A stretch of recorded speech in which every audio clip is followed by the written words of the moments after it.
আপনাদের শোনালাম অভিষেক বন্দ্যোপাধ্যায়ের বক্তব্য, যেখানে একদিকে আজ কাকদ্বীপে সভা করলেন প্রধানমন্ত্রী নরেন্দ্র মোদী, আর সেই সভা থেকে একের পর এক নিশানা করলেন রাজ্যের শাসক দলকে। তারই পাশাপাশি আজ মেটিয়া বুরুজে সভা করতে দেখা গেল মমতা বন্দ্যোপাধ্যায়কে, এবং অভিষেক বন্দ্যোপাধ্যায়ের সমর্থনে সেই সভা থেকে বারংবার কেন্দ্রীয় সরকারকে আক্রমণ করলেন মমতা বন্দ্যোপাধ্যায়। এরই পাশাপাশি আজ ভাঙড়ে যে ছবি আমরা দেখেছিলাম, ভাঙড়ে সভা করার কথা ছিল বিরোধী দলনেতা শুভেন্দু অধিকারীর, এবং বিজেপি প্রার্থী অনির্বাণ গঙ্গোপাধ্যায়ের সমর্থনে সেই সভা করার অনুমতিও ছিল বিরোধী দলনেতার কাছে।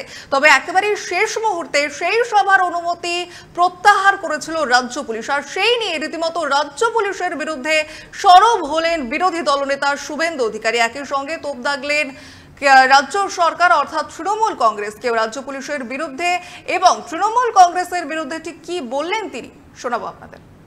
করতাম ঘন্টাখানিকের সভা হতো, জেলা প্রেসিডেন্ট একটু, উনি একটু, আমি একটু বলতাম, এর বেশি কিছু ছিল না। আপনার পুলিশের অবজেকশনটা দেখুন যে তৃণমূলের নাকি 100 মিটার দূরে সভা হচ্ছে। আমি তো ওদিক দিয়েও এলাম, আপনারাও এলেন, আবার এদিক দিয়ে ক্যানিং এর দিকে যাব। কোনো নাম গন্ধ কিচ্ছু নেই,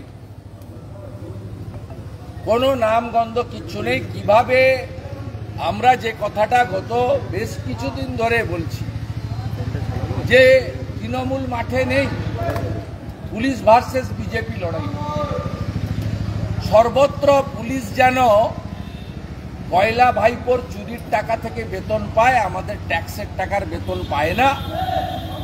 আর পুলিশের যেন উপর মহলের বাপমা মরা দায় পড়েছে তৃণমূলকে বাঁচানোর এবং ভোটে জেতানো।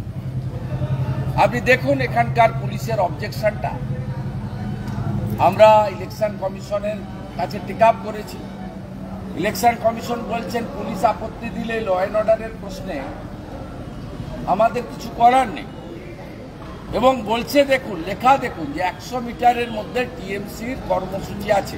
কোনো মাইকের আওয়াজ পাচ্ছেন, কোনো মাইকের আওয়াজ পাচ্ছেন, চোখে দেখা যাচ্ছে মমতা ব্যানার্জির পুলিশ কত বড় চিটিংবাজ এবং মিথ্যাবাদী।